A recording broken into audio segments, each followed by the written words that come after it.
Everybody wants to live forever, but when it comes to the residents of Hawkins, Indiana, their days are numbered. At least that's how things look in the new trailer for the 5th and final season of Netflix's Stranger Things. Not just because there are only 8 episodes left in this long-running series, but because Vecna's turning Hawkins into a bloodbath and beyond. The latest trailer, set to the sweet strains of Queen's Who Wants to Live Forever, features Eleven demonstrating an insane vertical leap, Vecna using Will Byers as a beef puppet one last time, and what feels like certain death for at least one or more characters. And fans have been feverishly speculating ever since about 2 things in particular. Number 1, why does Vecna look like the Grinch in a Body Worlds exhibit? And number 2, who's gonna die in Season 5? We may never know the answer to the first question, but we've got some theories about the second. Stranger Things is a show that's never shied away from killing people off. Just ask Barb, Bob, Benny, Billy, Brenner, or the Benson family, or even people whose names don't start with B, like Eddie. But good news, folks, we've been running the numbers, dabbling in some light MK Ultra experiments and stroking our chins thoughtfully, and we're fairly certain we have the answers. Now, obviously, what follows is pure speculation, but if you happen to be one of those stone-cold freakazoids who clicked into this video, but still plan on complaining about hypothetical spoilers, well, now's your chance to leave. Dad, don't you think that's one more... I think you should listen to your mother. All right, let's get into it, shall we? The Duffer brothers have pretty much confirmed that we can expect at least one major character death this season. Speaking with Entertainment Weekly, Ross Duffer said, "It's a brutal season." And Matt Duffer added, "It's violent. The stakes are higher than ever. Because you're hurtling through the end, a lot more's on the table, I will say. Hopefully it's surprising and earned what's happened. We weren't going for shock value." Now, with that said, they aren't going to just be killing off characters needlessly. Matt Duffer explained, "There is no season 6, so we need to make sure, if and when there are deaths, that it makes sense in terms of where we want our characters to end up at the end of the show." Back in 2022, producer Sean Levy told Collider, "I know that the Duffer brothers already hinted at this publicly, but when we sat there and heard the 2-hour-long pitch out for the storyline of the final season, I don't think there was a dry eye in the room by the time the brothers were done." So yeah, this last season will be both epic and very emotional. Now, granted, a lot can change in 3 years, but based on all the evidence, it's safe to say Eddie Munson won't be the last major character to shuffle off this mortal coil. And while we're speaking of Eddie, good news. He's not going to get resurrected just to die again. According to the brothers Duffer, he is staying dead. As for everybody else, well, they're not so lucky. Now let's start with the likeliest suspect, and that is of course Vecna. The artist formerly known as Henry Creel is number 1 on our list of people that are gonna die. After all the atrocities he's perpetuated on the people of Hawkins, it's hard to imagine a scenario where Vecna survives. In the most benign reading of this bone-breaking bad boy, we could maybe see him get reverted back into Henry Creel, but let's be real, he's dead as hell.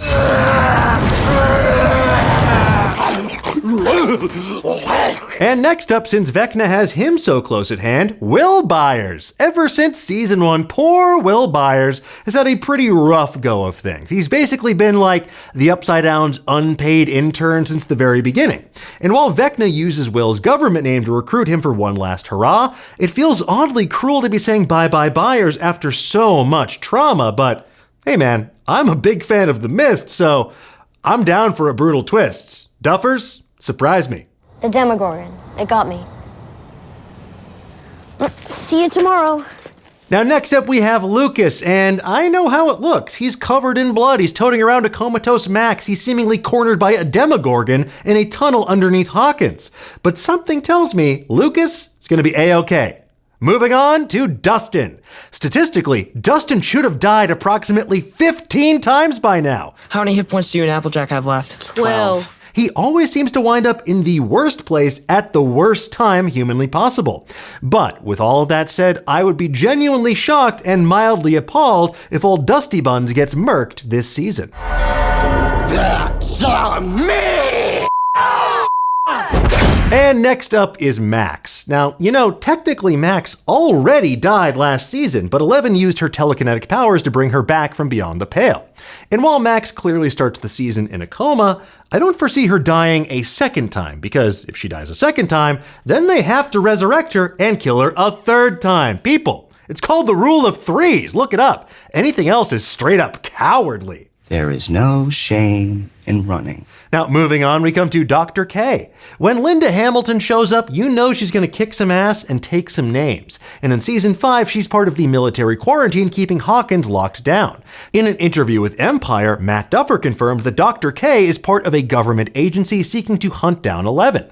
Now, between the Demogorgons wreaking havoc in Hawkins and Eleven's increasingly Akira-esque power levels, we think Dr. K is pretty likely to get terminated. After that is Murray. Remember him? Cool, I'll be real, I don't care about him. I thought he already died. Put him down as a definite maybe. Who cares? Okay, I'm with you.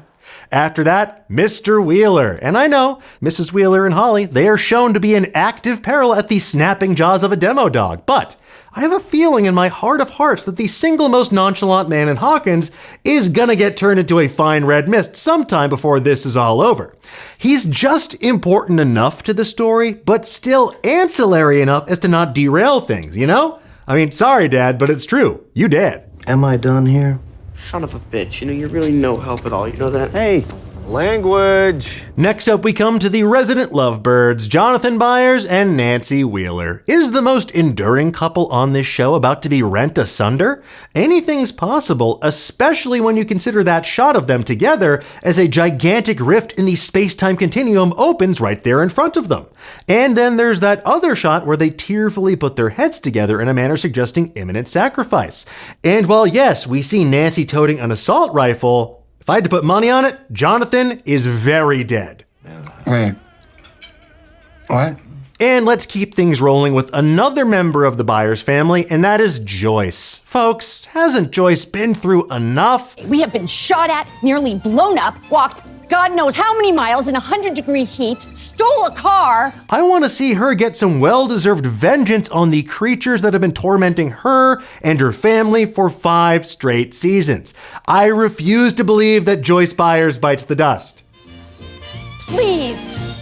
Now, Hopper, on the other hand, hoo boy. Well, they say that art imitates life, and just as Lily Allen's new album turned David Harbour's life upside down, Vecna did the same to Hopper. And while one Russian prison led to joining the Thunderbolts, the other led to hell on earth, small town Indiana. There's a very last stand quality to the scenes of Hopper in this trailer. You see him toting an assault rifle, escorting Eleven towards what feels like a Vecnified military base. We already had a fake-out death for Hopper back in season 3, but who knows, maybe this time will be the real deal. I'll do anything I want. I'm chief of police. After that, we come to our boy Steve. Perhaps no character's journey in Stranger Things has been more rewarding than seeing Steve Harrington go from local head to proud single father. But while his Samsonian locks give him the strength to fight back against Vecna and his forces, he is but a mortal at the end of the day. And based on these scenes of Nancy washing blood off her hands and Steve tearfully hugging Dustin, it's hard not to imagine Steve being the dad who steps up to save the day when push comes to shove. Come on! Harder! Pushing! Harder! I'm gonna just shove you, ready? You're shoving me? 1, 2.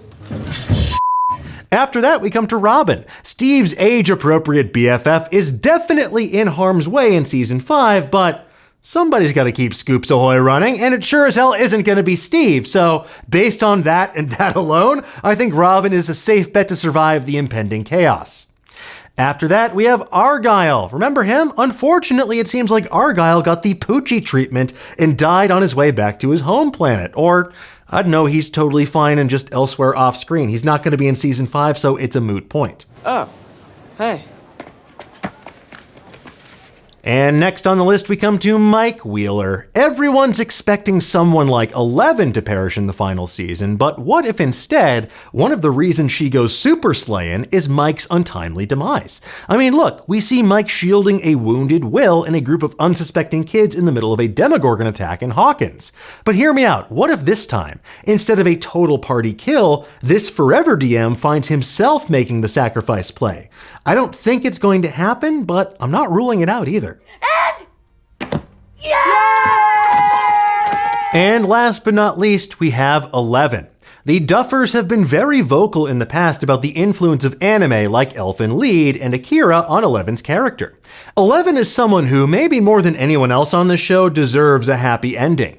But she's also the likeliest candidate to make a big sacrifice to prevent the Upside Down from consuming reality as we know it. Kind of like how on Loki, he took He Who Remains' place at the end of time in Season 2, I could see Eleven using her immense powers to basically reshape the Upside Down and become its new guardian so it can't leak through into the real world. So maybe it's going to be like a little bit Loki, a little bit Akira, and a lot of people crying into a box of Eggo waffles. Anyway, folks, there you have it. That's our 100% completely accurate, not at all up for debate list of who's going to live and who's going to die in the final season of Stranger Things. Of course, if you prefer to read all about it, we've got you covered over on Nerdist.com, where we'll keep you up to date on all things Hawkins, from Indiana to Sadie and back again. In the meantime, folks, tell us, what do you think? Who do you think is going to die in the final season of Stranger Things? Let's hope one is dead and rotting.